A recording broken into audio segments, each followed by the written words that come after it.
Good evening and welcome to the 13th annual New York State High School Wrestling Championships. This finals competition, along with the rest of this two-day tournament, is sponsored by the New York State Public High School Athletic Association. 143 wrestlers from 11 different sectional areas representing all of New York State are gathered here at the Onondaga War Memorial here in Syracuse, New York, to determine the best wrestler in 13 different weight classes. From the smallest 98-pounder to the heaviest 250-pound wrestler, these boys will struggle the last few hours in what culminates probably the longest season in high school athletics. But the boys love it. They wouldn't be here if they didn't. Now, I'm Klaus Evans, along with Rodney Allwater from Green Central School in Green, New York. We've had the pleasure of taping these New York State finals for the New York State Public High School Athletic Association for the last 3 years.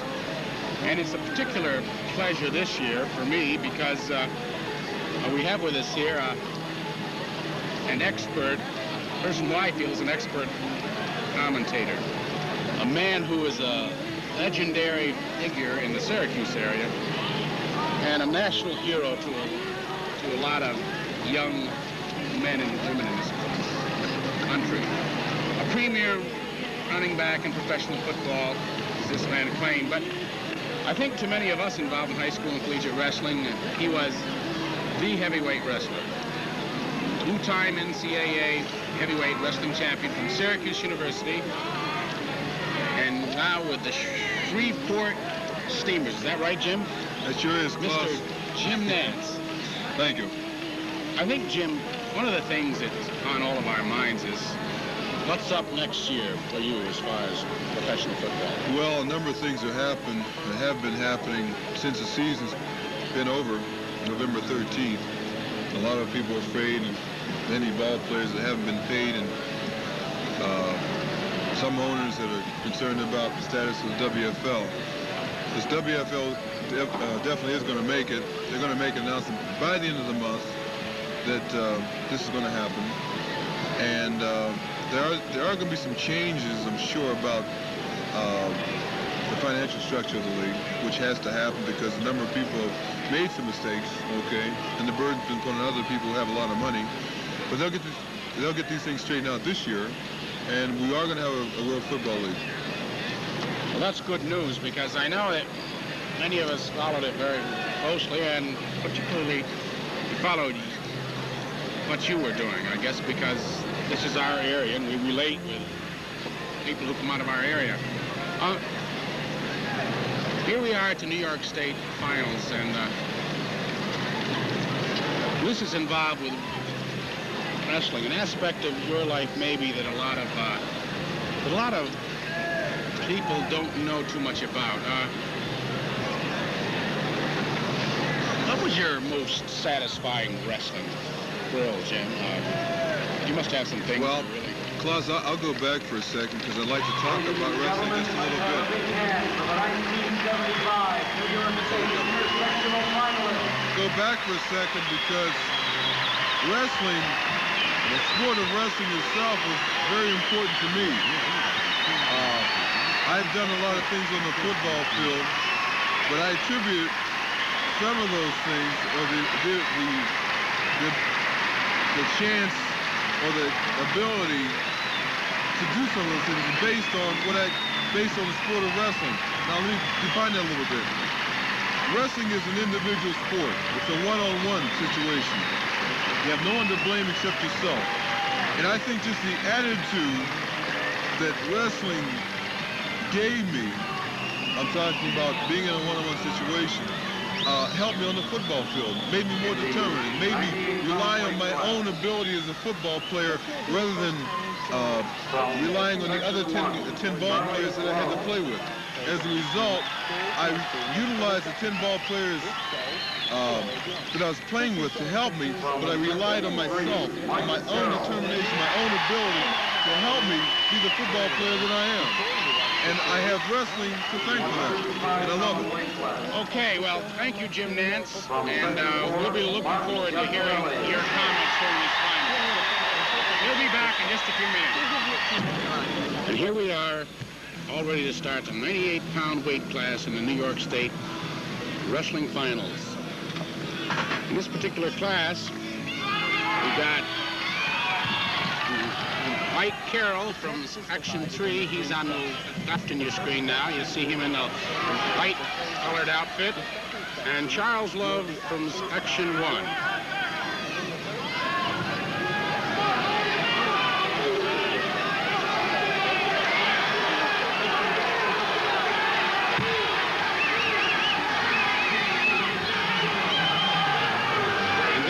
Two-point takedown awarded to Charles Love of Section 1.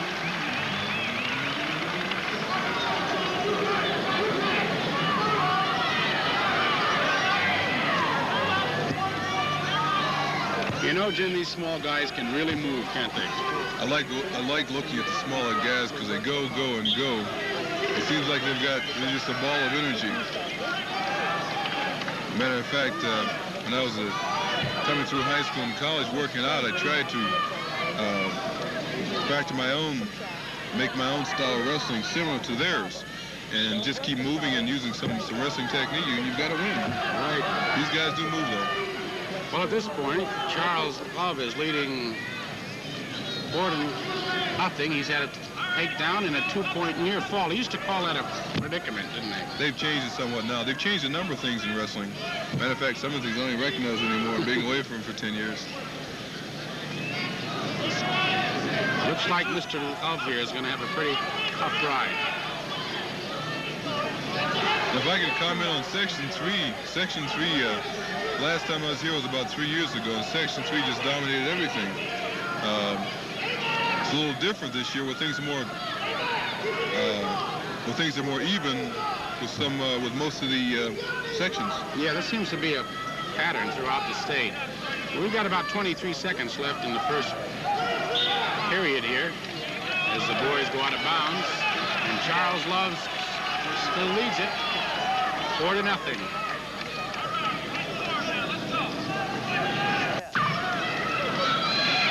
Charles Love this year has a record of 23-1, and he's a senior in Mount Vernon High School. I think his coach's name is Jim Lee, if I'm not mistaken. I think you're right. I've seen him a number of times, talked to him. Must be doing a good job down there. He has a few outstanding boys every year. That's the end of the first. Here we are in the second period, and Mike Carroll from Section 3 is up on top. And there's a 2-point reversal by Charles Love, and he's now leading 6-0.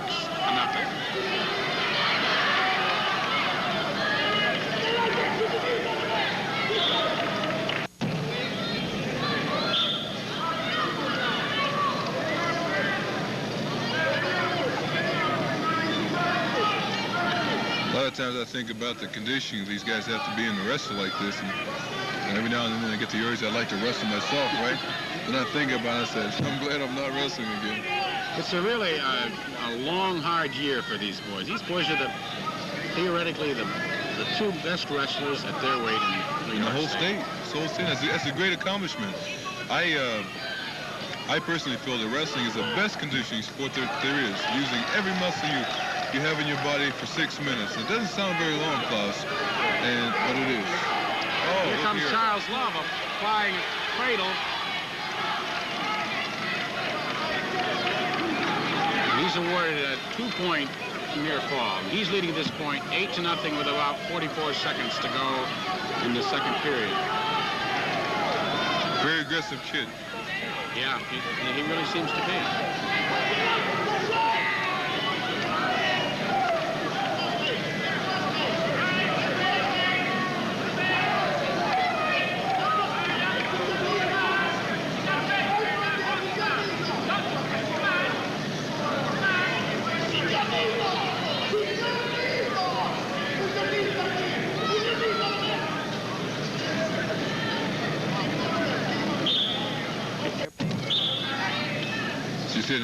As we sit here and watch some of these kids wrestle, you know, you look around at some of the people, some of the fans and the coaches, and you watch how the fans are getting, excuse me, Watch how the coaches get excited about the boys being out there. I think that's one of the most interesting parts of it. Well, it's kind of tough, you know. You can teach a kid everything you possibly can, but when it comes down to it, the kid has to do the wrestling himself. And, you know, you're pulling for him in every possible way, and it's frustrating because you can see the coach just telling the kid what to do because all the things he's taught him all year long. But again, the kid has to do it. The kids have to do it themselves. And it looks like Charles Love is really doing it as he has. Like Mike Carroll in another precarious position. He's awarded another 2 points near fall. He's leading in the third period with a little over a minute to go. 10-0. This is almost sheer domination here, Jim. Yeah, he's determination he's got. He wants this badly.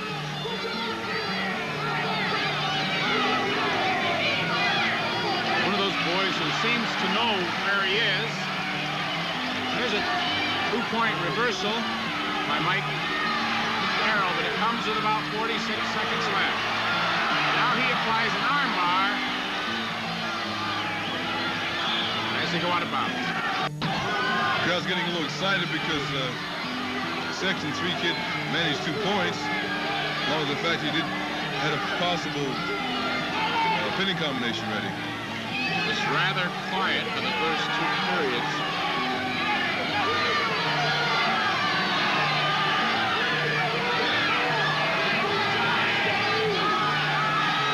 Mike Carroll's applied a figure 4 to the body in an attempt to use that in conjunction with a half Nelson, but it's going to come quite a lot too late. Charles Love still has plenty left. That's it. The winner of this battle. Lively's going to be cut off. Yeah. Well, the thing is, here we are going to the 105-pound weight class from Ithaca, and he's in an Archer uniform. Mark Iacovelli from Ithaca High School in Section 4, and from Section 9, Nanuet, New York, Paul Pietropalo. Last year, Jim, Iacovelli was third at the 98-pound weight class. He's only a sophomore. He's only a sophomore. This kid has a good future in high school wrestling.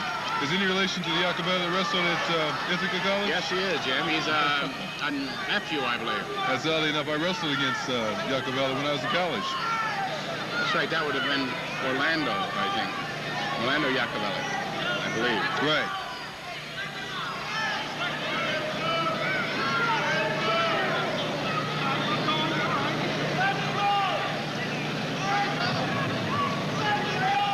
The score at this point in the 105-pound weight class just early in the first period is Mark Iacovelli, who you see in a controlled position. He's leading at this point, including nothing. He scored a takedown. Now he's using a leg ride, cross body ride. As I remember, Jim, you used the legs a lot.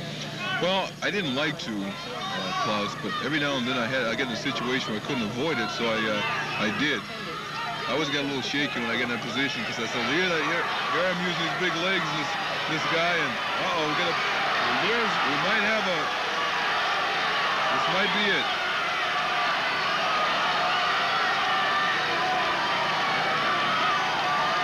This particular hold has a lot of names. I've heard it called the crucifix and the guillotine. The most popular name is probably the crucifix.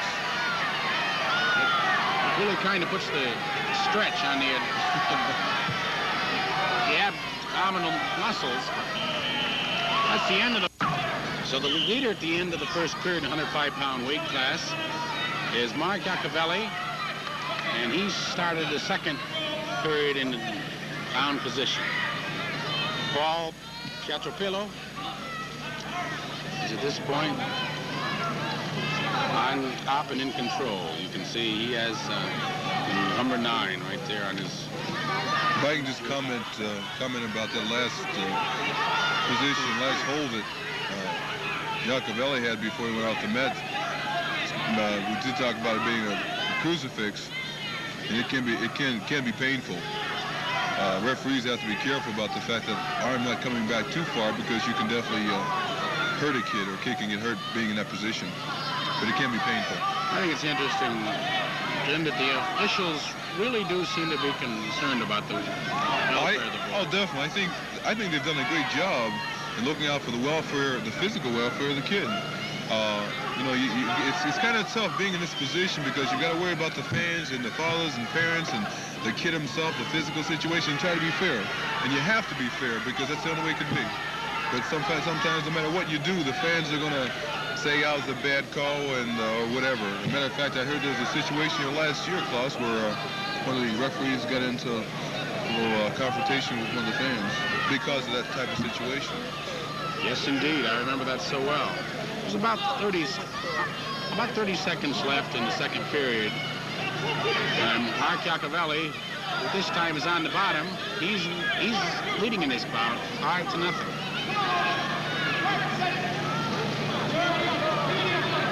It looks like Pietro Gallo has a good light waist ride and trying to use a little head lever there. And there is a stalling warning to Mark Iacovelli of Ithaca.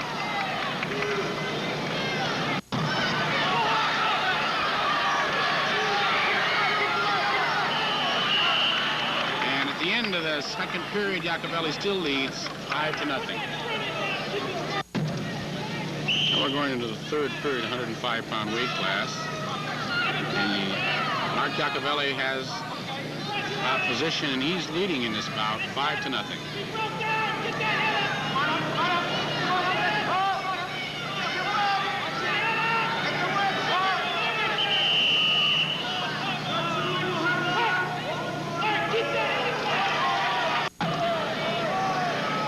And the referee awarded 1 point to Mark Iacovelli since Paul Pietropalo had applied an illegal headlock.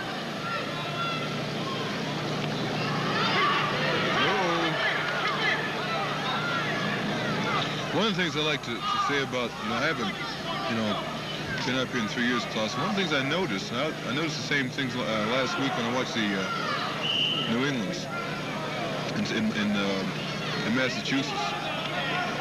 The thing I noticed is that a lot of wrestlers are using the upper body type holds as opposed to, the bottom half of the body. And that's something that was brought about because of the Russians in the Olympics. They used type of style of wrestling.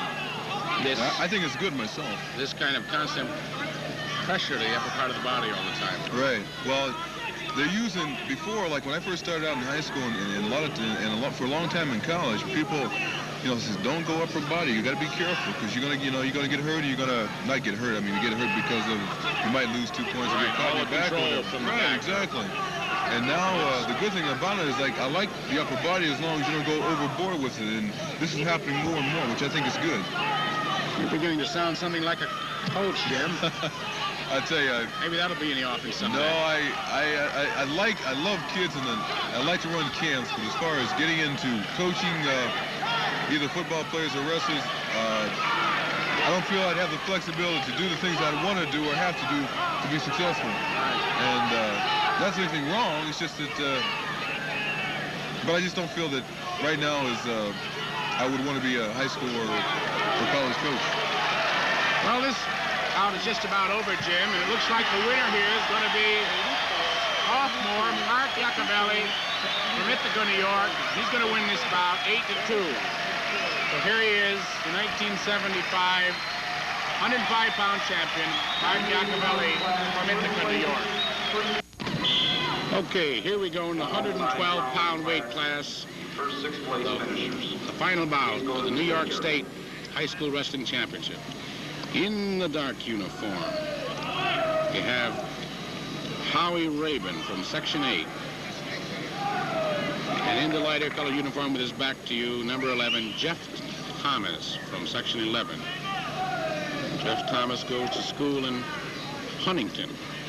Howie Rabin attends school in Elmont, New York.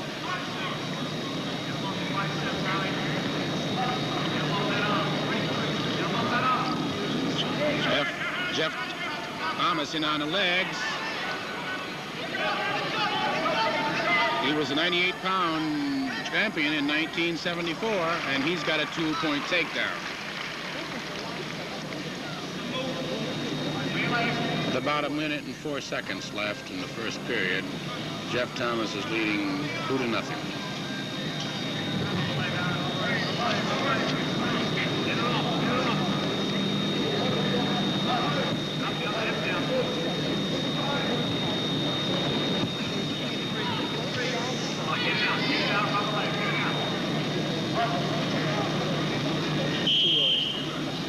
And the referee calls stalemate. And go back.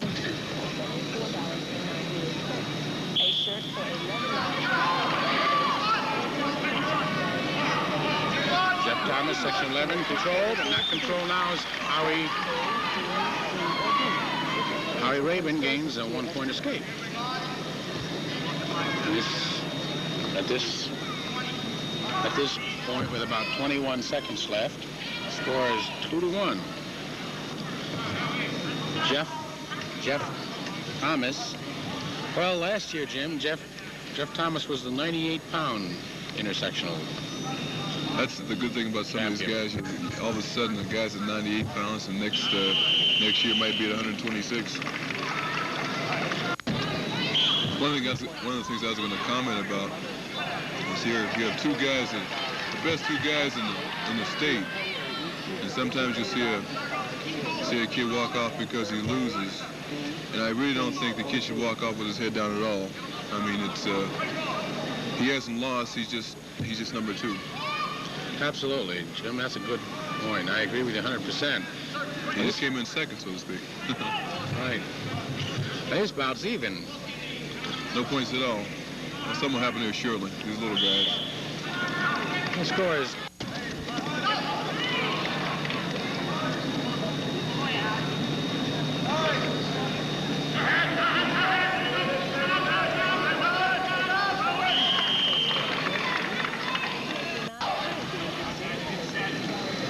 She's had a little problem, just for the fans' sake, they had a little problem in the corner because the clock, somebody pulled the plug on the clock, so they had to go back and plug the clock in to get the right time.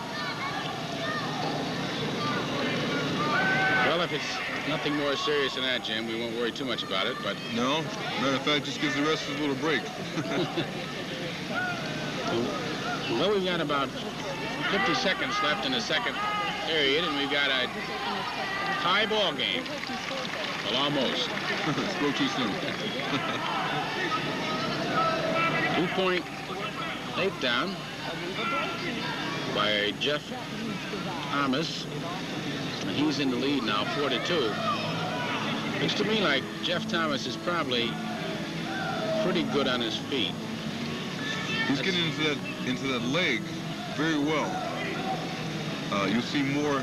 I found that in the championships, you see more basic type wrestling because you're getting into those legs, getting into double legs, single legs, and which is your basic wrestling. You don't see the fancy stuff. Of course, the fancy stuff always looks good, but doesn't do you any good in the championships. That's for sure. This is counts. That's all that counts.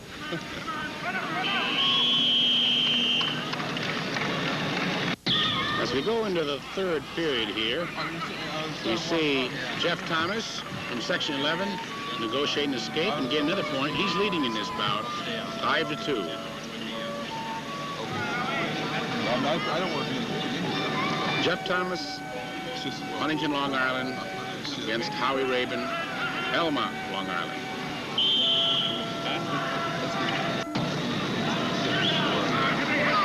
And here's Howie Rabin in on a single leg, countered nicely by Jeff Thomas.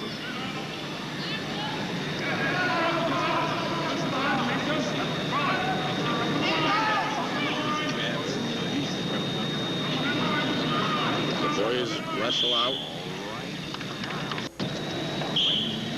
About 1 minute, 17 seconds left in the third and final period. It's a 112-pound weight class bout. Jeff Thomas from Huntington is leading Howie Rabin from Elmont. You notice again, this guy gets underneath real well. There's another 2-point takedown. So I remember a heavyweight wrestler a number of years ago who was real good on his feet.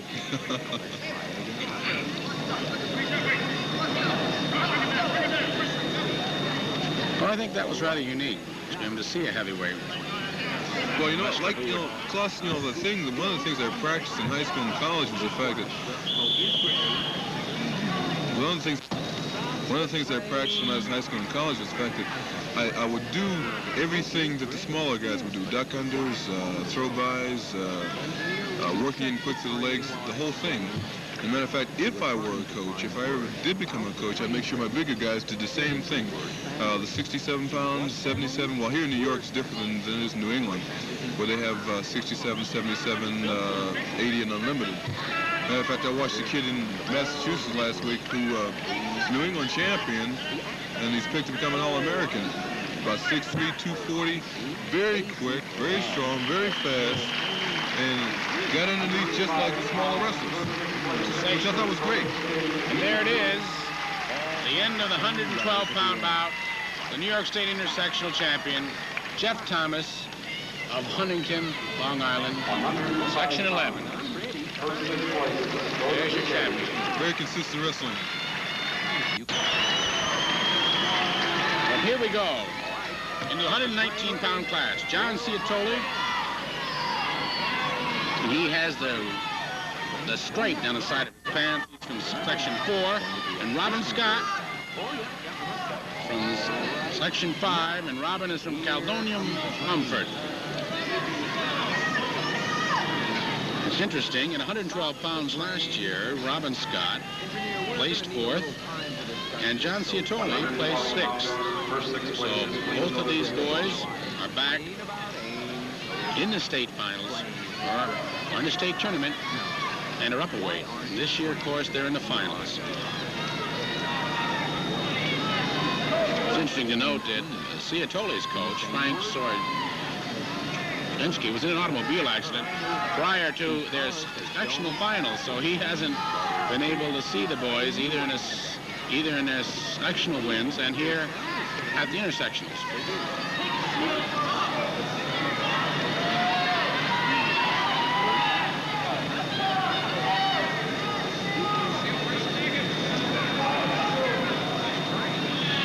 About 50 seconds left in this period.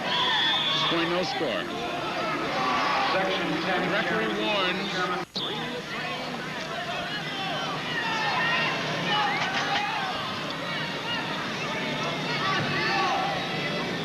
Well, it's very interesting, Jim. Robin Scott here in the purple uniform. That's what is back to us, number 5. At 112 pounds last year was 4th, and John Ciatoli from Union Endicott High School was 6th at 112 pounds. And here they are, both up a weight.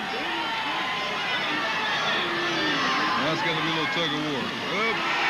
There's a 2-point takedown by Ciatoli with a air hug. That's the end of the first period. Ciatoli leading. Looked like a Mexican standoff there for a little while. No one wanted to do anything. This is about 119-pound weight class. Robin Scott scores a point.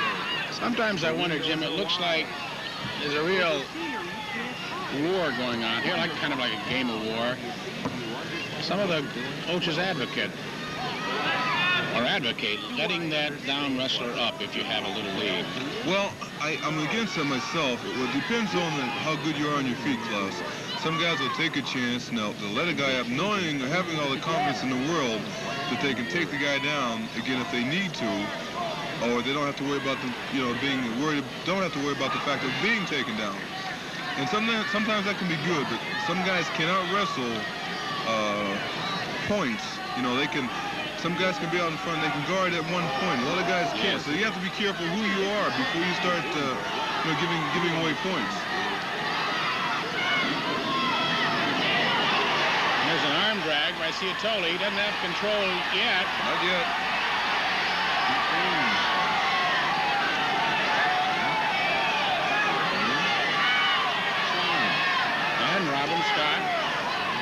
maintains in neutral position. I was watching Scott in one of his earlier matches. He impressed me as once he gets in control, Jim, he's very tough. Well, obviously, he does have a lot of confidence on his feet because he'll pick and choose. There he goes, again, right after that leg. Because before he shot a drag, he'll pick and choose. He'll take a shot. Got a lot of confidence in himself. He can take the other guy down, which is obviously why he let the guy up and gave him a point. That was the reason right there.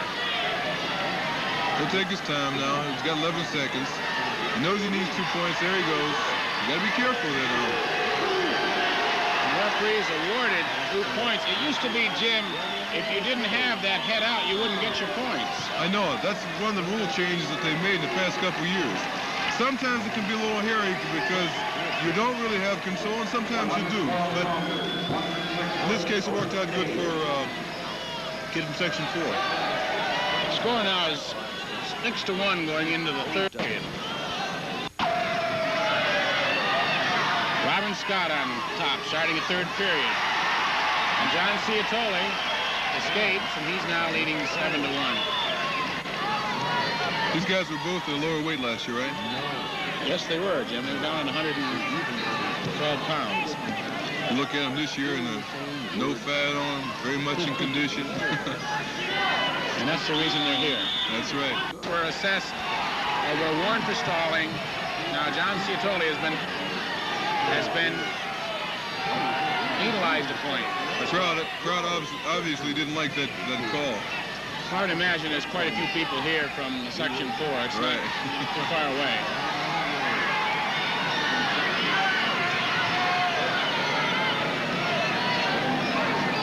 I'll have to be careful not to show partiality. That happens to be my section too, Jim.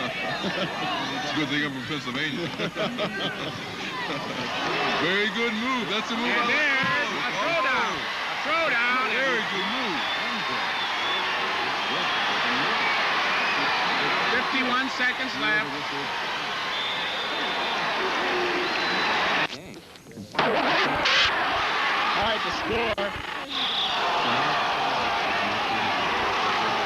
With 23 seconds, the score is 8-7.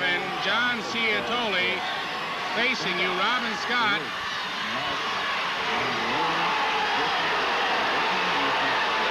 And the crowd's really getting excited, Jim. 12 seconds left. Ciatoli just hanging in there. Robin Scott trying desperately for the takedown. For 2 seconds. Oh, You're not going to get it. Good match. It was a great match. One of the things I was going to comment about these guys just before they went off the mat, the great thing about it, they never give up. They keep coming. They keep coming. What the movie shot just before they went off the mat was called a lateral drop, which is one of the moves that I like to shoot in high school and college. And you see very few smaller guys shoot that move. But he did it very well. He did it successfully. Very exciting match. Very good match. We are going into the 126-pound weight class final. Jim Slattery from Island Trees on your right. And Steve Silverberg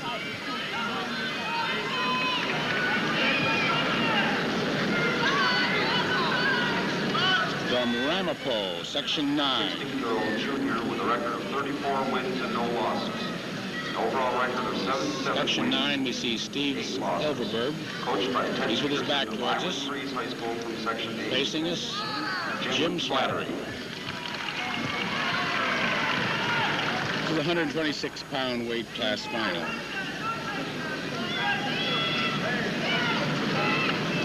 A 17-year-old senior with a record of 30 wins, no losses. An overall record of 86 wins, 8 losses, and 1 tie. Coached by Thomas Canty of Ramapo High School, Section 9. Steve Silverberg.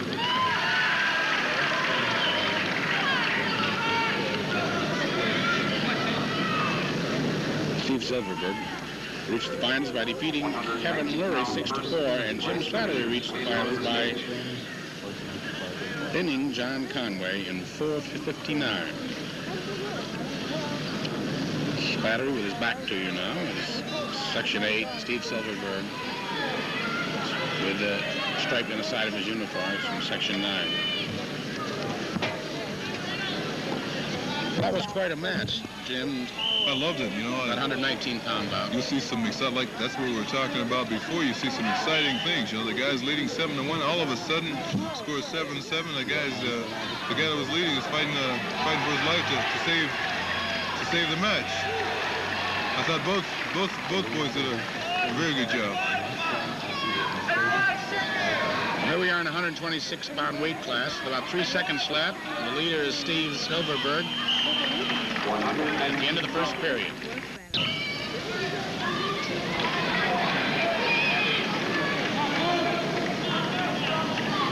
Beginning of the second period.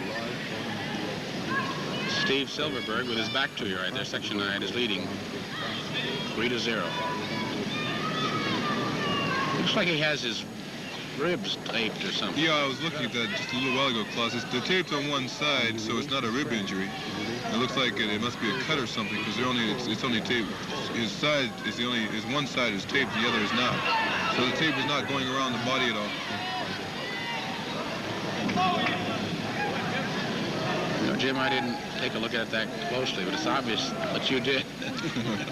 Well, I look at things like that because when you have a rib injury, they can be very painful, and it really takes a lot for a kid or an athlete to get out and participate in something, whether it be football or wrestling, if he's got a rib injury.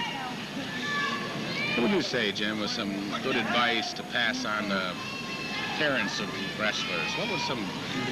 You know, very good move, beautiful move. That's a duck under to the right side, the left side of the Section 9 kid, which is unusual. Most times, if you do a duck under, you do it to the other side. It's a very good job. Well, his right side. Yeah, right.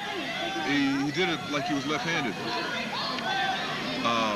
Any advice that I could pass on to some of the parents of any athlete, whether it be wrestler or football player, would be that, number one, give him as much support as you possibly can, on whether he's wrestling on and off the wrestling mat.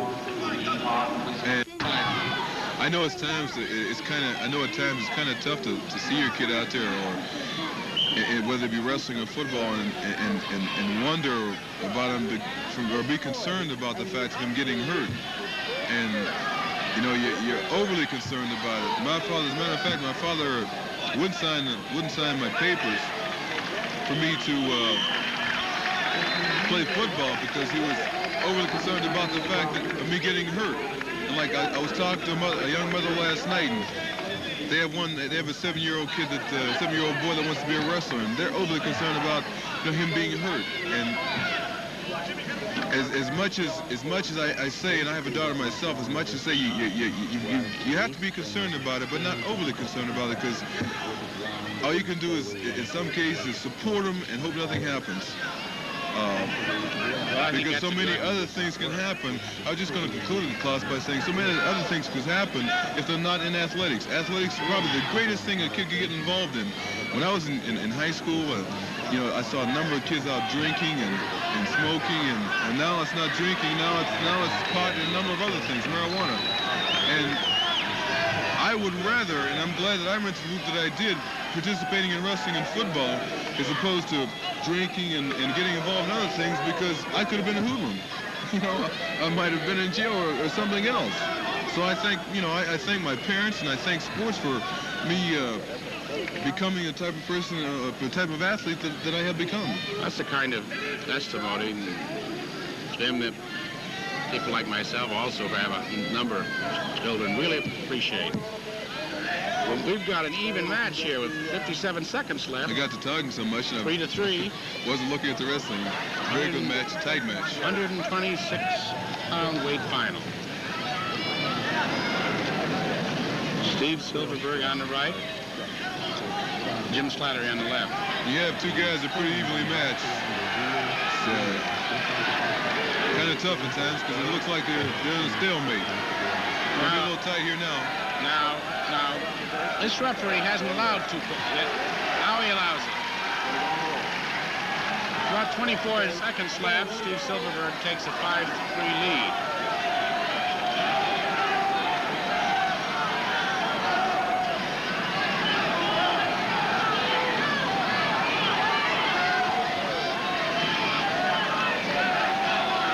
Got 6 seconds to the first period. Excuse me, third period is over.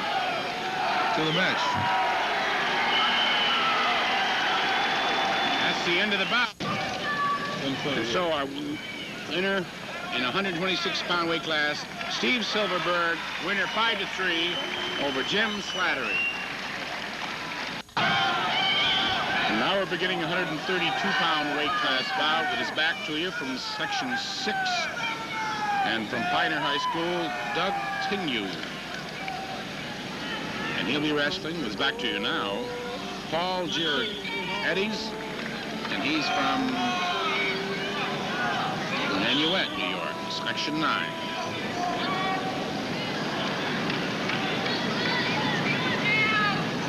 This is the first period of wrestling. The boys are kind of feeling each other out.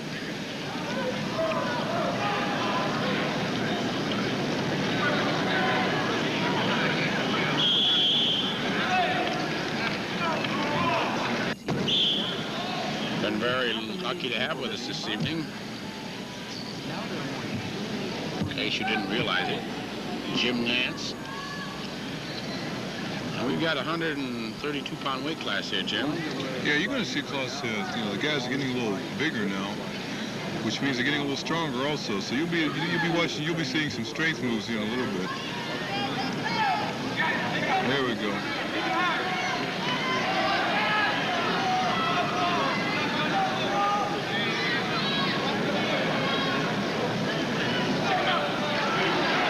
Headlock? That was a headlock move, but he missed. You can't miss that one. You do, it's at least 2. It is indeed. Doug. That type of move, you can pick up 5, but if you miss it, you're going to give up 2. When I say 5, I'm talking about 2 for a takedown and 3 for near fall. Section 6, still in control, is Doug Tignew. With about 20 seconds left in the first period. He's leading 2-0. There we go. There's another headlock. Bite, we'll see what happens. No, it still didn't make it.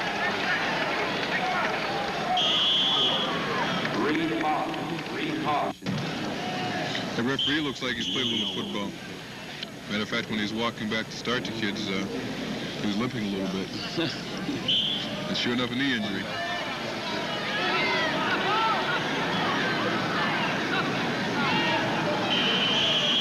So that's the end of the first period here in the 132-pound weight class. And Doug Tignew is leading over Paul Geddes.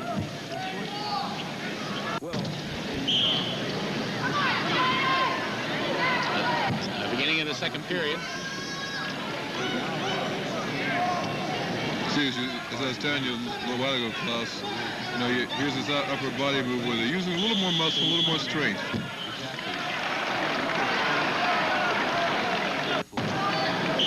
About 1:46 left in the second period.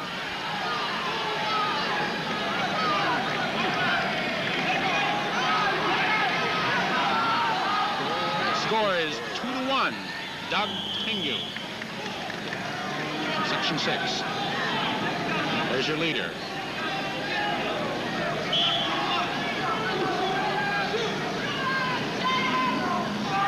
I notice these boys have been throwing a lot of headlocks, whizzers, all kinds of things. That's that upper body stuff. And they're a little stronger, so they know they can do it and get away with it. Again, like I said, sometimes, you know, if you shoot it, you got to get it. If you don't, then you're in trouble. Yeah. He came out of that because of his upper body strength. Basically a good move. Just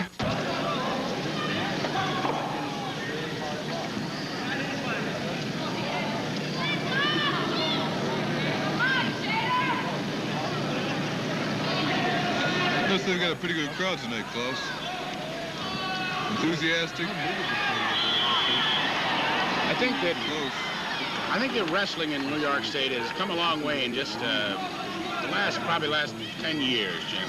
I noticed a big difference, say in the past 3 or 4 years. I'm originally from Pennsylvania, where I wrestled before I came to Syracuse, and you know, we work out, and we would have our championship at State College, which has, they'll have seating facilities for maybe 6,000 people. People will be right to the rafters.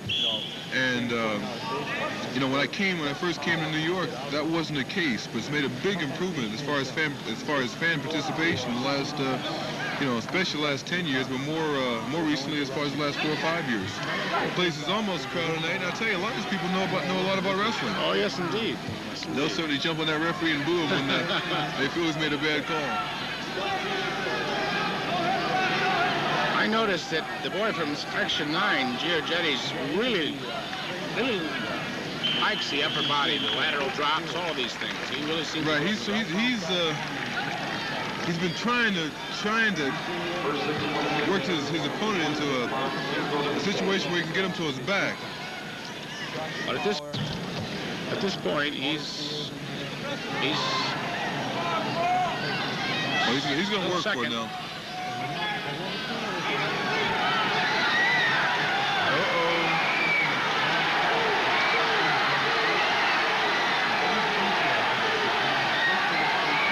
Section 6 will come out of it, but he's going to lose some points on it.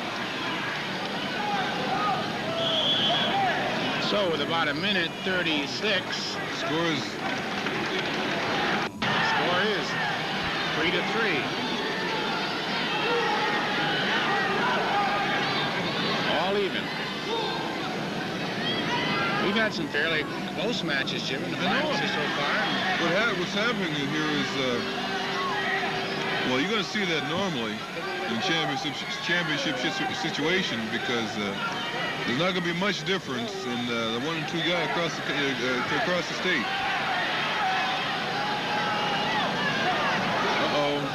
Not close.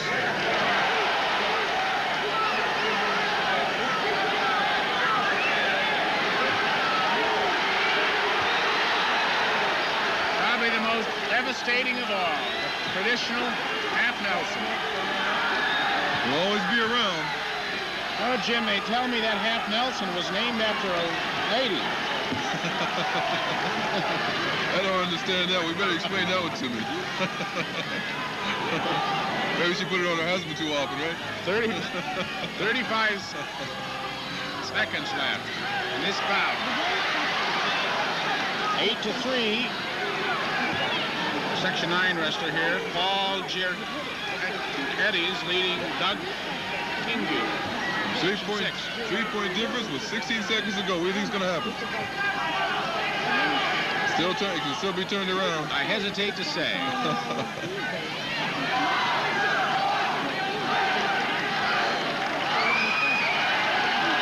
And the winner from Section 9, Paul Giorgetti. Final score of 9-5. No matter what you say, it's a tough sport. It's always going to be. It sure is. 128 pounds. But here we are going in 138-pound class. Last year's returning champion. Facing you, 138-pound Frank DeAngelis from Spencerport High School in Section 5. Has an outstanding record of 101 wins and 1 loss. Facing Gene Tundo from Frontier in Section 6. The record of 30-1. Well, here's last year's outstanding wrestler, 138 pounds from Section 5, Jim, Frank DeAngelis, and he's got a record of 101 wins and 1 loss. Outstanding. Matter of fact, I walked in yesterday, and everybody's been telling me about Frank DeAngelis, and I guess he is definitely in contention as far as being one of the outstanding wrestlers tonight. Apparently he's one of the most sought-after wrestlers in terms of collegiate prospects. You can see he's going through some pain. His left knee is all bundled up. That's tough. It's got to be, you know, luckily I've never had a knee injury, you know, knock on wood, and I hope it stays that way after 20 years of competition, high school and junior high school, college, and pro ball. And I don't know what it's like to play with a knee injury or a brace on your knee and not being able to move around. But I play with other injuries, but I've never had a knee injury. It takes a lot for a person to have that kind of injury and still be able to participate like Frank DeAngelis is tonight. Yes. Well, It takes a lot of courage. I think it's typical of certain people when they have certain impediments like gather injuries, to really have everything you have, Jim, and a little bit more. This score is 2-1. As Gene Tundo from Section 6 negotiates an escape with about 9 seconds left. You notice that Frank DeAngelis does have a reputation for being such a great wrestler. And if you notice that kid from Section 6 doesn't back him off at all. He just keeps on coming. He's not afraid of Frank. Frank at all. I guess the great thing about wrestling, Jim, that famous Oklahoma State saying, never was the horse that couldn't be rode, never the man that couldn't be Well, that's the way these wrestlers are. No matter how good you are, there's always someone waiting in the wings. That's right. How well I know that. 10 years of professional football, there's always somebody waiting in the wings. As a matter of fact, it might be on your wing.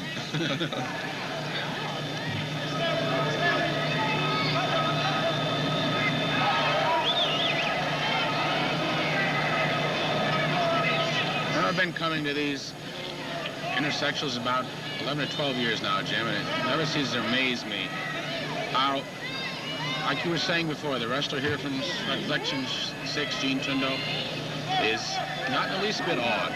Not at all. He wouldn't care if it was 10 feet tall and 280 pounds. He just keeps on coming. He's not concerned about his reputation or what kind of wrestler he is. He's out there to do a job. So far, he's done a very good job. He scored 2 points.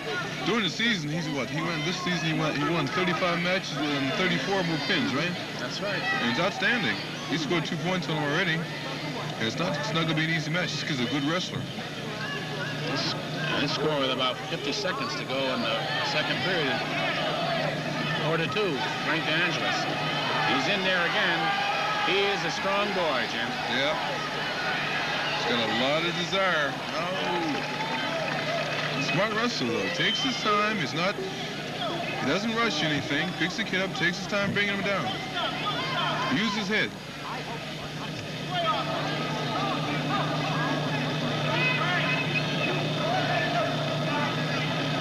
Take your time. He's working for that pin. He wants that pin. He wants that pin. He's a little high, isn't he? A little high. That's what happens when you get a little... Uh-oh. Be careful. I tell you, he's a smart wrestler. He knows a lot about pinning, too. Takes his time. He's at 3 points. All right, the score at the end of the second period in the 138-pound weight class, Frank DeAngelis 9, Gene Tundo 2. I can see why a lot of colleges are after, why Frank DeAngelis is sought after.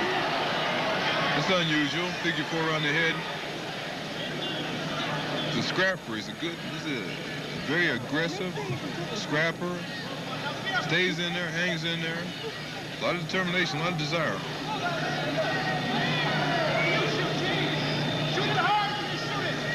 The score is 9-3. Now with Frank DeAngelis leading, last year's Outstanding Wrestler Award winner.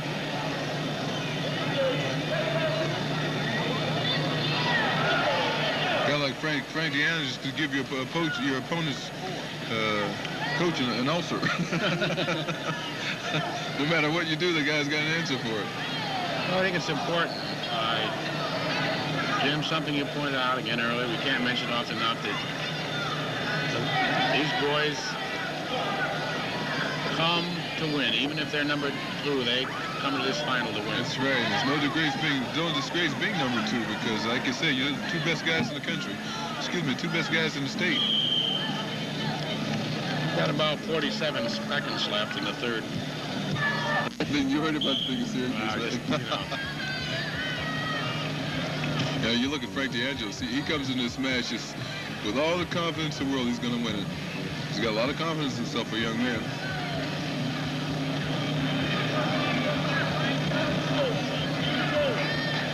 You just wonder sometimes what the pressure is on someone who's won 100 bouts and lost one. Well, I'll tell you, for guys who won 100 bouts, it's easier to get up for a match like this than it is sometimes when you're wrestling a guy in a dual meet that hasn't won any at all. Because you go out there and you're not really taking this guy serious. All of a sudden you find yourself in a very hairy situation. You always get up for the good ones. Well, that's the end of it. There was no doubt about the complete domination here by Frank D'Angelis. And this crowd really appreciates this young man from Spencerport, Section 5. He is a returning and defending 138-pound class champion, Frank D'Angelis, Spencerport. 145-pound weight class. John Schmidt from Nephilim High School, Section 8, against Dave Juergens from Hilton High School, Section 5. And Dave Juergens is on your right. John Schmidt is coming underneath, having a takedown. No control yet. The boys go out of bounds.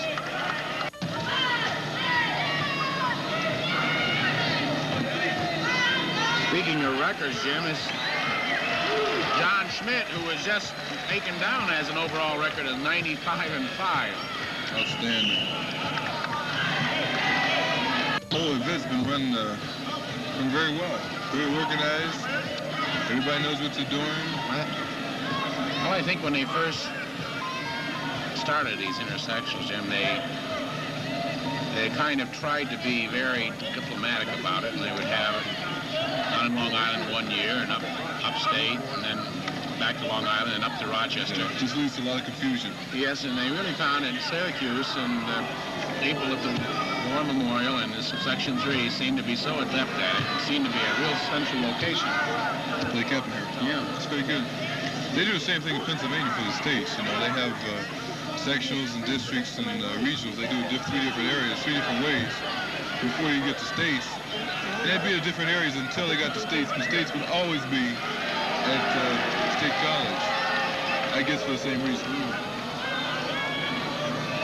Well, this 145-pound weight class, at this point, Dave Juergens from Hilton is leading John Schmidt from Nephilim 2-0.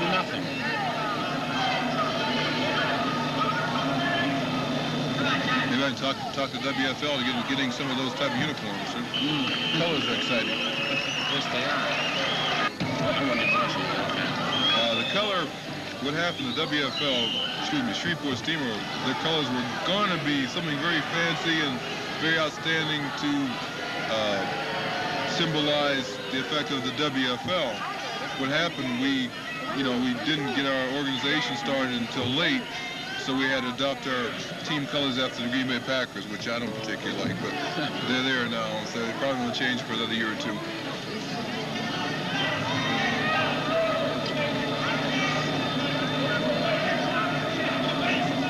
John Schmidt here early in the second period in control, but he's trailing. And the referee allows 1 point, saying the wrestlers came to a neutral position.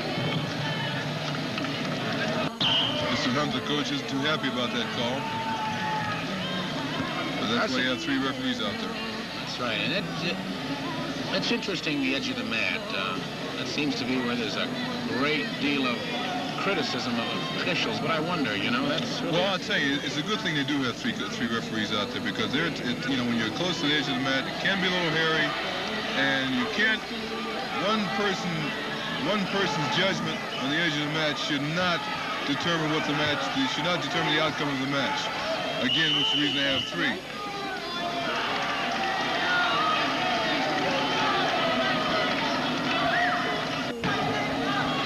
9 seconds left in the second period, and leading 5-0 from Section 5 is Dave Juergens. And there's a 2-point reversal by John Schmidt. I was talking to Mr. Hunt earlier just before the match, and he was talking about the frustration thing of a coach going through what a coach goes through. He's lost his voice. He can't even talk. Can't even talk. He had a couple other boys in earlier. I think it's, to me, Jim, that usually a wrestling coach and his wrestlers are much closer in this sport. For some reason, I don't know what that strange camaraderie is. Definitely. You have a one-to-one situation. You only have, with football, you might have 60 or 70 guys out there, maybe more, depending on high school or what college you go to. Whereas in high school or college, with wrestling, rather, you're talking about maybe 20, 22 guys. And you have to have that type of rapport. And it's just, you just determine, that type of rapport is determined because of the closeness, because of a one-to-one situation where you're working out. Just what happens that way. Well, this score, 145-pound weight class going into the third period, is 5-2 in favor of Dave Juergens, and he's in control at this point.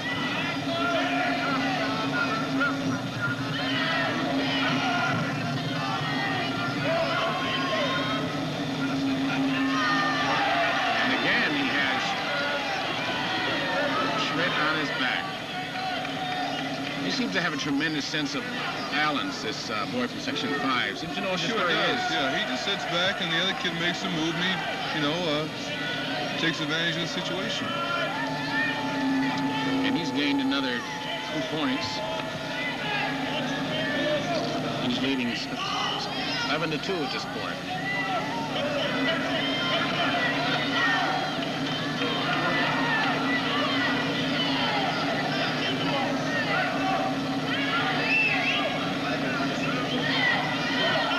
Somebody put the legs on me, Klaus. I always like to get up.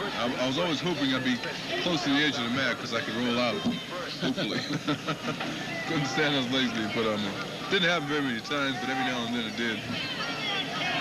Luckily, I was close enough to the edge of your mat. I think the unusual thing about a lot of young wrestlers seem to get very interested in legs. That seems to be something that they like to talk about and think about a lot, but you really find very few wrestlers who have developed a good amount of expertise with the legs. Not very many. Very few guys can use the legs and use them good enough for the legs to be an advantage to them. It's kind of tough.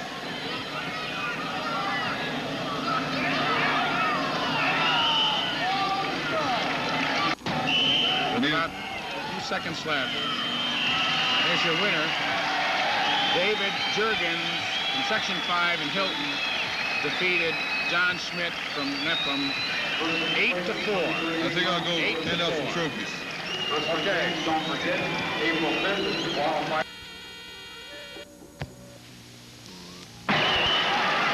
Here we are going into the 155-pound weight class. Keith Stearns from Pioneer High School, Section 6. Rory Morris from Spencer Fort, Section 5. Keith Stearns is on your right, with Rory Morris on your right. Both of these boys earned finals berths with falls. Stearns in 336, Morris in 322. So we might expect a fall in this bout.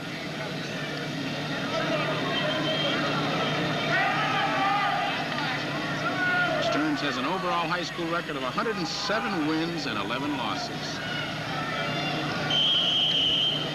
And there's a stalemate called by the official.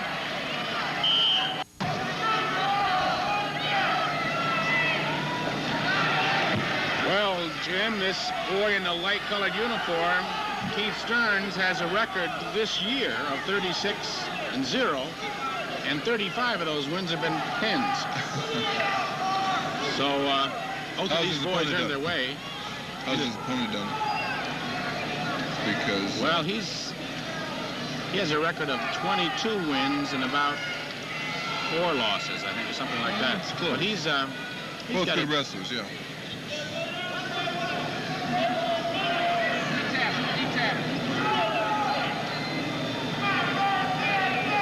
You know, I've heard a lot of... Wow. Close. There's a 2-point takedown by Stearns with about 26 seconds to go in the first period. I've heard a lot of coaches say, Jim, that pinning is the most important part of wrestling. No, I think participation is the most important part. No, the reason I say that, Klaus, is, pinning is important if you're a wrestler, but, I think just the act of participating is probably more important. Giving yourself the chance to get out there and not worry about how you look or what the other kid might do to you, or if you look like a klutz in that type of situation. Absolutely. Can definitely give you all kinds of confidence. Well, here's the end of the first period. We're going into the second period, and Keith Stearns from Pioneer High School, Section 6, is leading 2-0. Taking the top position is Roy Morris from Section 5.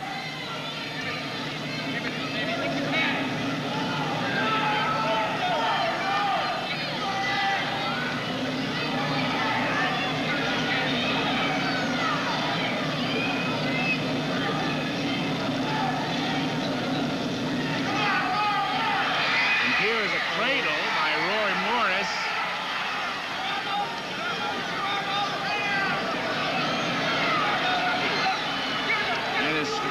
So many moves happens. The reversal point was awarded.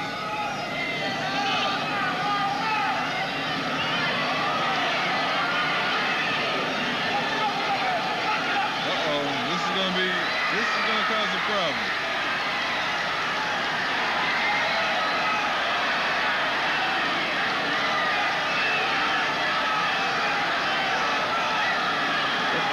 Second slap. A long time to get off his back. And I don't think he's going to make it.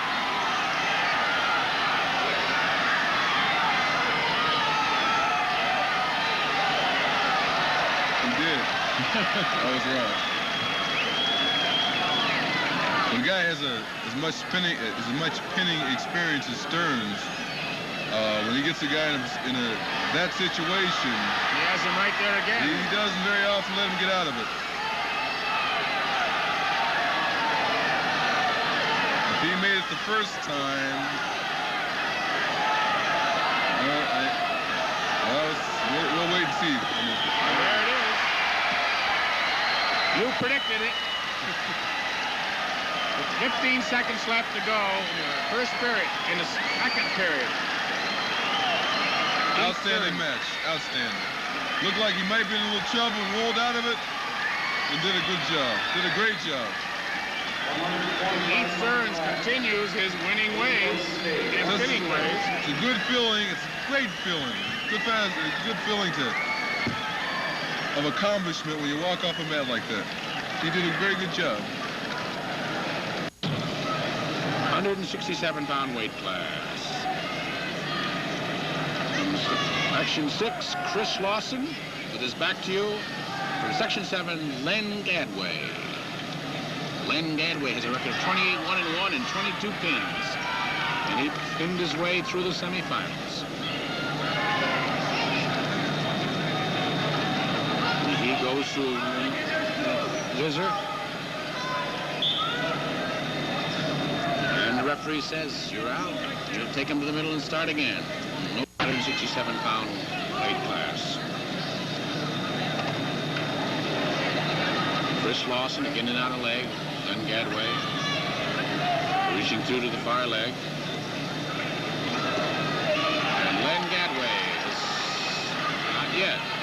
Officially did not award it. Now he scores a 2-point takedown for Chris Lawson of Kenmore East. Section 6. Leading with about a minute to go in the first period. 167-pound final. have another boy who seems to have a history of pinning. Well, I was just going to ask you questions. That's coming back from handing out the trophies from the last matches. I was going to ask you what you thought about Stern's chances or possibilities of being the most valuable player. I just realized that he has not gone 6 minutes the whole championship bout. I think they look very good. But then again, I am Sounds like myself a number of years ago. Only kidding.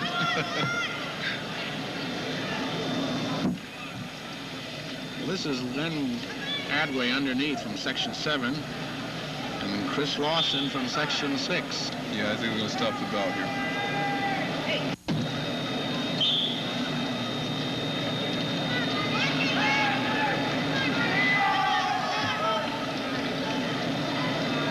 There's a leg right again. It's a guy saying, oh my God. Hip control, I guess is what. It's the end of the first period. Chris Lawson, Section 6 is leading 2-0. Starting the second period, we have Chris Lawson on top.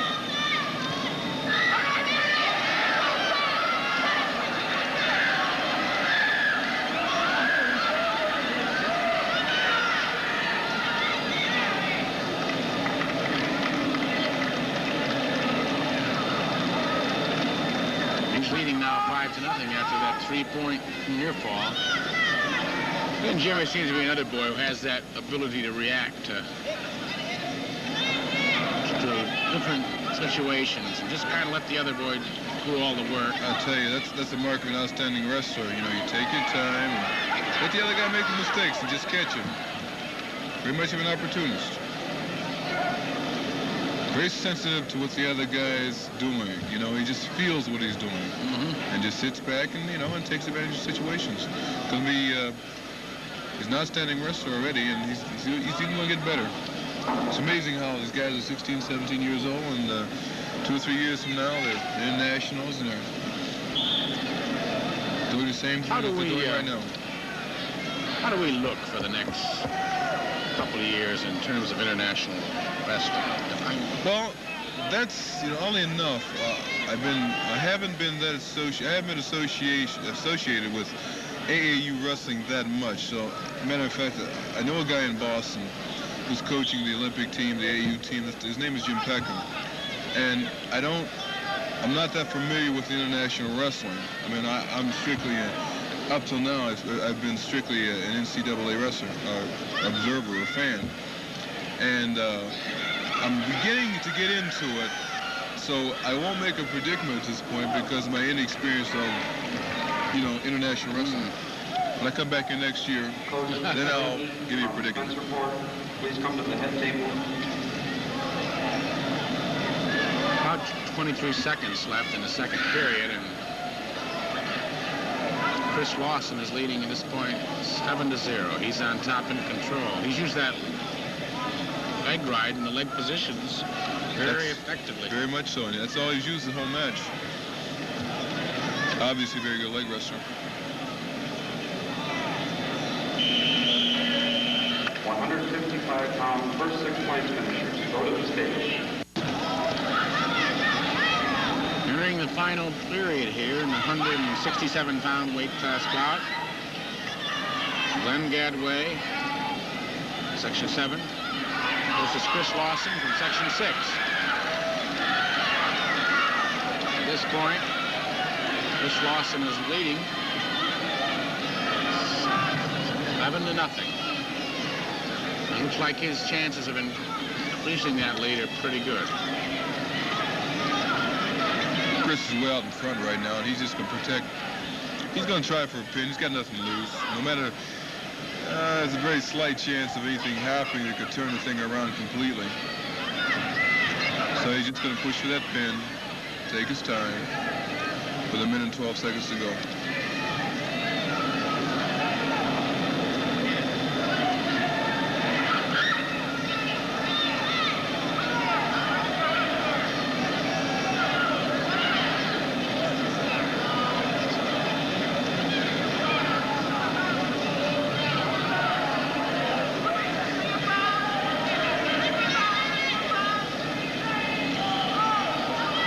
problem with getting on your back is you have to get off.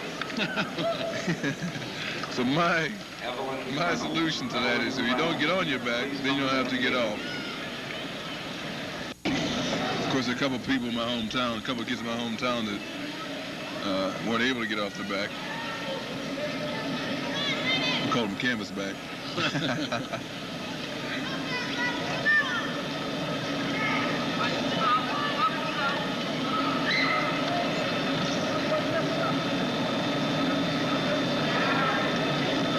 I'd imagine it's very frustrating to a boy who's worked his way into the finals and go out and be completely dominated. Devastated. I know it is. Still, you got to think that, you know, he's the second best kid in the state, but when you're just being devastated by taken advantage of, that's not the right word either. But you're down 12-0, and it doesn't look like there's any chance that he's even going to get a point, let alone win the match. It is frustrating because the kid is not as bad as the points show.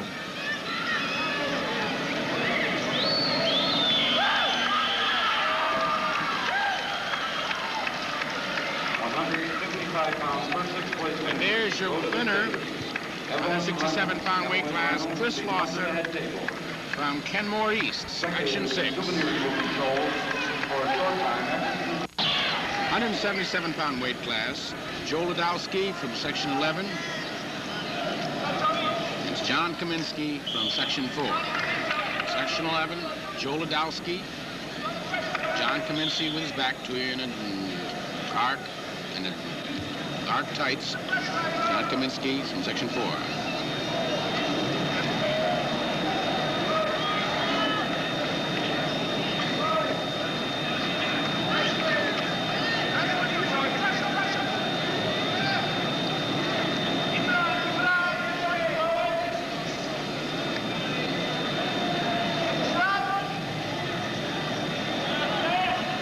And getting into the finals, John Kaminsky defeated Butch Rosano from Section 9, and Joe Ladowski defeated Steve Foley from Section 6.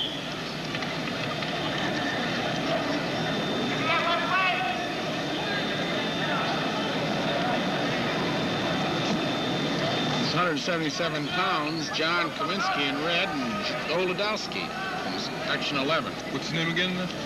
Joe Ladowski from Section 11, and John Kaminsky from Section 4.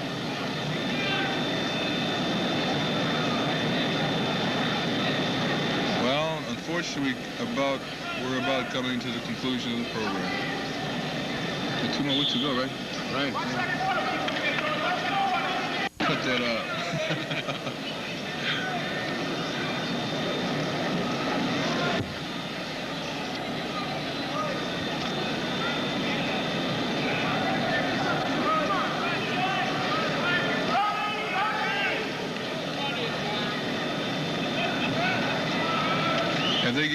Have they given the standings of sectionals? I have the standings up to the semi-finals, and they seem to be pretty close. Section 6 have a chance of winning? 88 points? Had a couple kids in there. Yes, they did. And they had a couple of winners in there, too. Right, Section 4 also.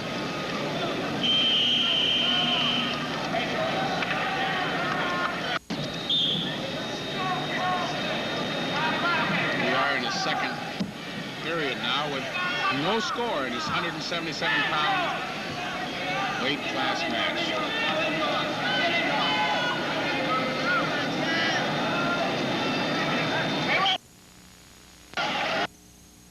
To John Kaminsky from Section 4, and he's leading at this point.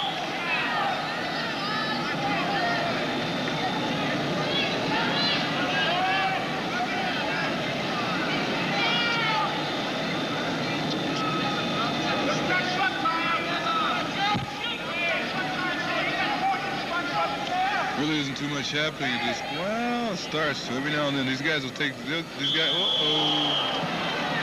too Betters out the man. These guys are picking shoes when they're going to make a move. They won't be as aggressive and as fast moving as the lighter weights, as you'll notice. So they're a little stronger, perhaps not quite as quick. So they're picking shoes when they're picking shoes and moves. The book is inscribed to the winner.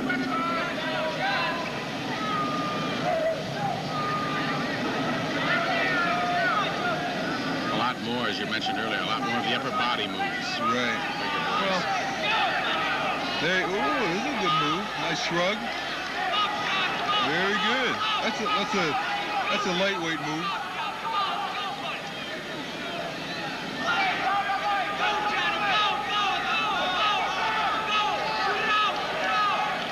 Oh, the attempt at a lateral drop. And they're neutral again.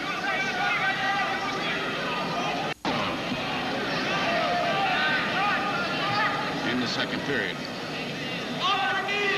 John Kaminsky from Section 4 is back to you, and Joe Ladowski of Section 11. Section 4, that's your area, right? That's right, that's our area. You're a little partial, right? Rural area.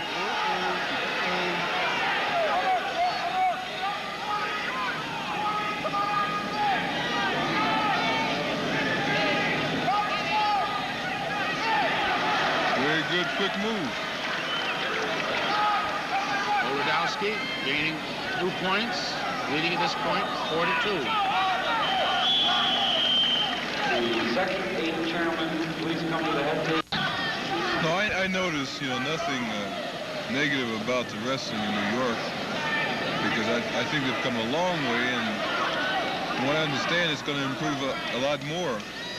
But in comparison to the last couple years, the upper weights aren't quite as strong as they have been in the past. In fact, I don't understand. They're going to have to, I think, it's my personal opinion, they're going to have to bring in a weight for between 77 and 215, because you got a big gap in there, and you're going to have more kids in that area for a weight class like 190 than you are for, say, 215 or from 215 to 250. Most of the other states don't do it like New York, so I think they'll, in the near future, change that around. Joe Ladowski leading at this point 7-2, had John Kaminsky on his back and pinned him.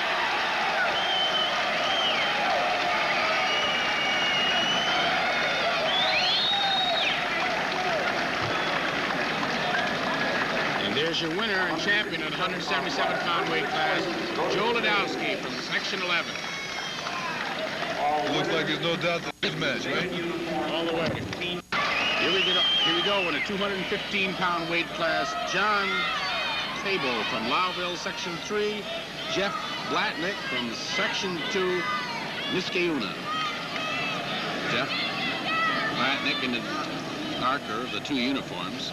Section 2. He negotiates a takedown and takes an early lead. With about 1:35 left in the first period. Both of these wrestlers are undefeated this year.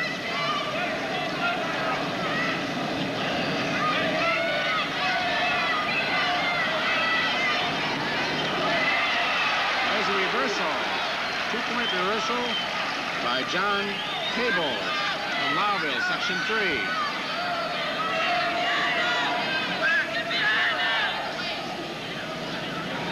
177 pounds, or 215 pounds. This is a heavyweight class.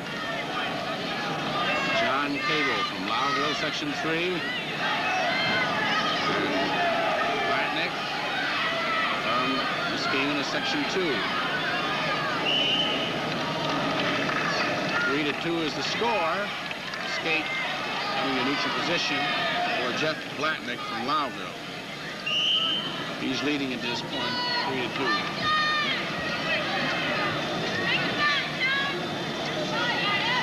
Well, Jim, this is your weight class. Yeah. The heavyweights. Heavyweight, right. These guys are 215. Matter of fact, I wrestled about, well, my last match in college was a 219. So I guess if I were wrestling, this is the match I'd be wrestling. This is the weight I'd be wrestling That'd be wrestling. You're not too far from that now, are you? Oh, I'm a bit up. Normally I wouldn't be. During the season I wouldn't be. Right now I'm about 20 pounds overweight, which makes me about 260. I play at 40. So your playing weight then is about 240. 240, right? I don't like to play under. I have gone under 240, but I don't perform as well. It's just like, being too light is just as bad as being too heavy. You're just not yourself. And I play well 240, nothing below that, nothing above it. A few pounds or two. That's about it. And those we have. Bowville, that's up in the North Country. Yeah. And Jeff Blatnick from Section 2, Niskayuna, New York. And there's a 2-point reversal. Oh, it's riding a little high. At this point, Abel from Section 3 is leading 4-3. Incidentally, Jim, both of these wrestlers are undefeated this year. So somebody has to come out defeated tonight. Some gotta win, some gotta lose. You're working on singing, right?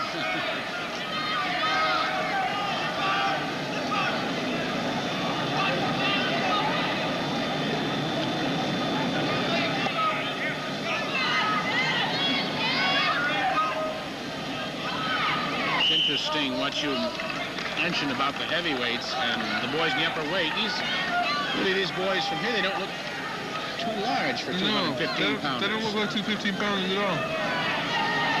Especially kids from Section 3, Abel.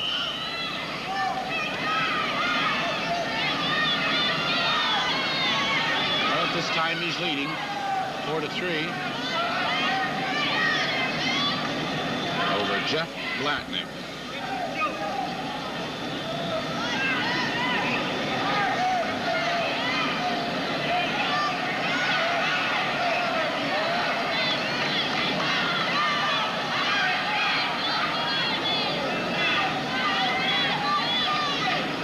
They seem to be moving pretty good, Jim.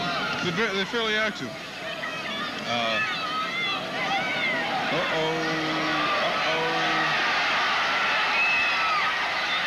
There's a 2-point reversal by Blatnick. He now takes the lead, 5-4.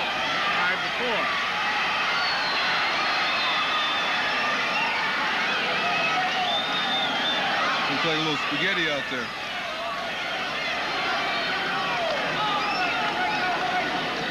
I think he got a couple of points for an air fall. He's now leading 7-4.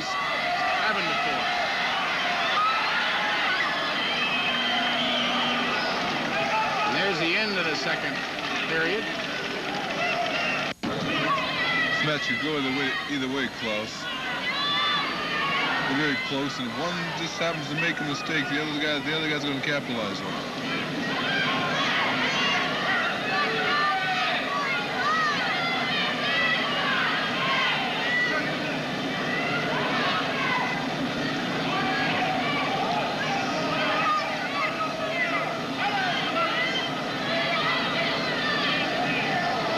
Both of these boys really look like they haven't reached their full growth yet, Jim. They look fairly... Definitely not. You wait another year or two, another two, these guys are really coming to their own. You can see they look like they're a little baby fat on them. You know, those guys... It's a warning. Please return your locker keys. 1 point was awarded for an illegal hold there. Just pulling a finger. The score is 7-5 in favor of Blatnick, who's underneath now. I just realized this is the last period, Klaus. Yes, it is.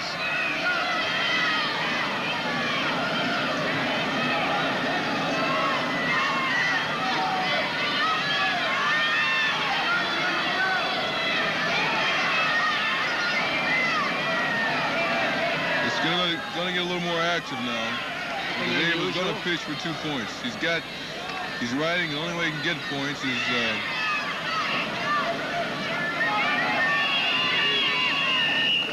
put his opponent on his back. Coaches, the Outstanding Wrestler Award. About 37 seconds left. The score is now 8-5 in favor of Blatnick.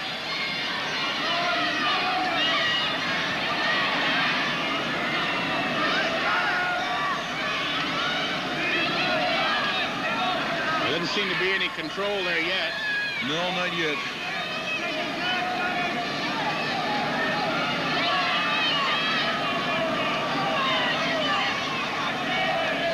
In 8 seconds,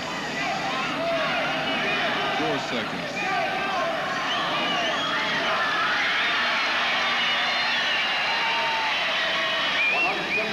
And the winner, 215-pound champion, Jeff Platnick from Niskayuna. Section 9, please go to your coaches. Kevin Keenan and Tom Lynn of Section... The final bout of the evening, 250-pound class, Ron Taylor from Section 6. Ron Taylor is from Medina, New York, Section 6, and he's going against Scott Ketchum from Section 9, Clarkstown Central School. Section 9 goes back to you as Scott Ketchum, and there's Section 6. Ron Taylor.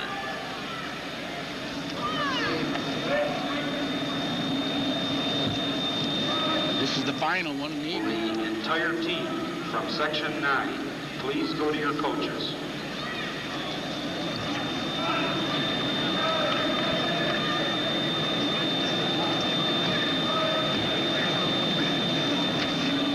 Yes.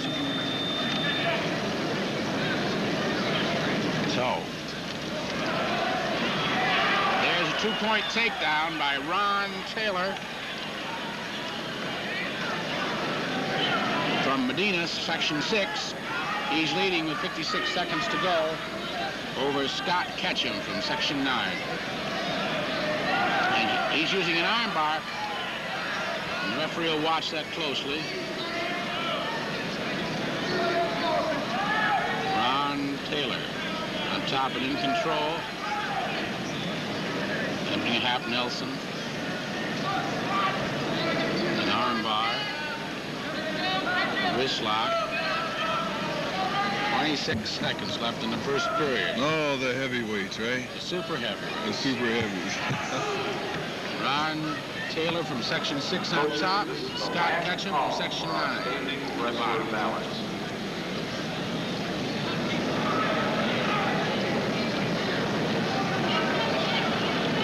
I was watching Ron Taylor earlier. He really uses his weight to his advantage.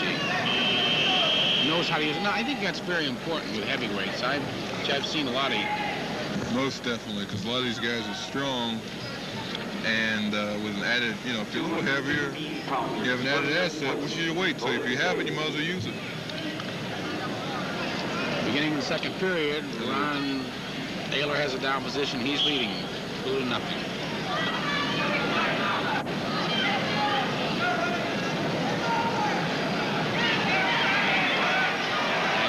Coming out. And he reverses this man. He came from a pretty tough position here, He was Jim. trying to put those legs in. He just a little more. He might have gotten cut. So Ron Taylor takes a 4-0 lead. He likes that arm bar. He was working on that before.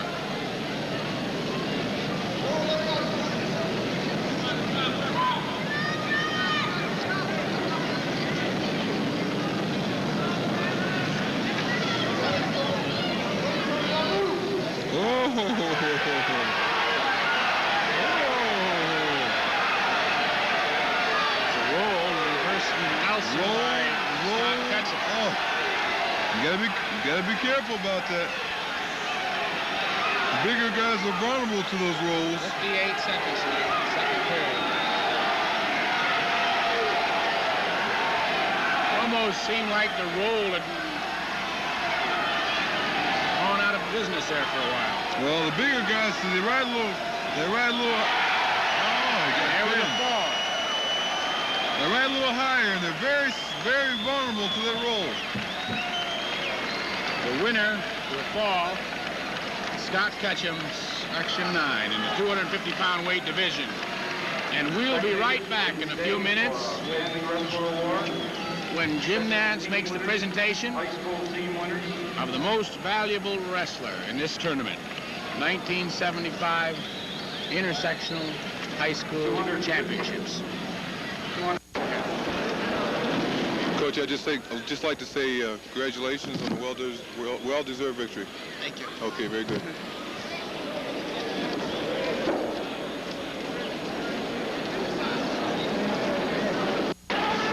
Ladies and gentlemen, we have Keith Stearns at 155 pounds. 1975, the champion.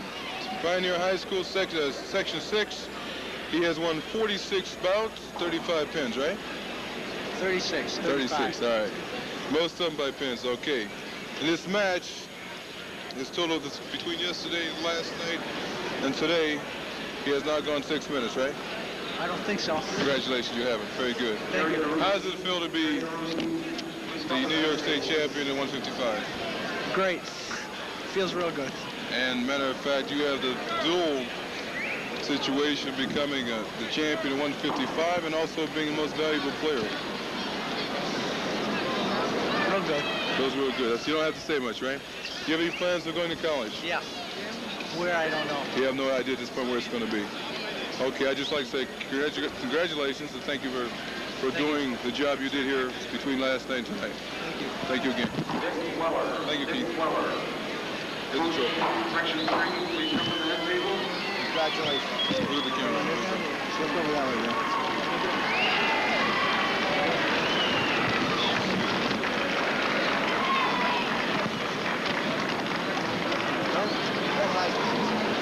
Oh, there we go.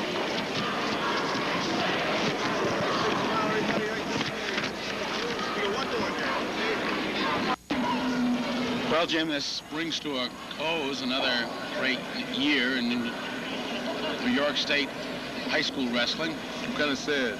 Yes, it is, isn't it? It always is. And you look around, you see a lot of people who have had a real good night and some who've had, well, maybe not so good. What are your thoughts on Well, the end of a tournament? I was just going to say one thing, and that is, I look forward to coming down here because some of these guys I don't see, or I'd only see it unless I saw them here at this tournament. So, it's nice. It's kind of sad to see the tournament over with. A lot of good things happen. So you saw some champs. You also saw, on the other hand, some guys lose. And it kind of makes it feel sad to see some of those guys lose because there's some of them very good also. Unfortunately, there has to be a winner. So some guys go away sad. But I was very glad to be here, and I must say that it's my first time working with you, Klaus, and I enjoyed it. Well, that's terrific, and it's always our pleasure to work with a real professional. Thank you.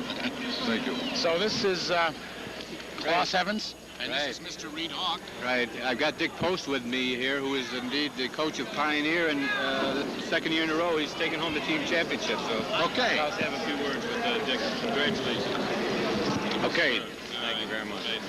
Dick, if you'll look right up here, those three good tough boys from Spencerport been really tough did a all job year. for you. Yep, they've been tough all year. We've had some nice kids.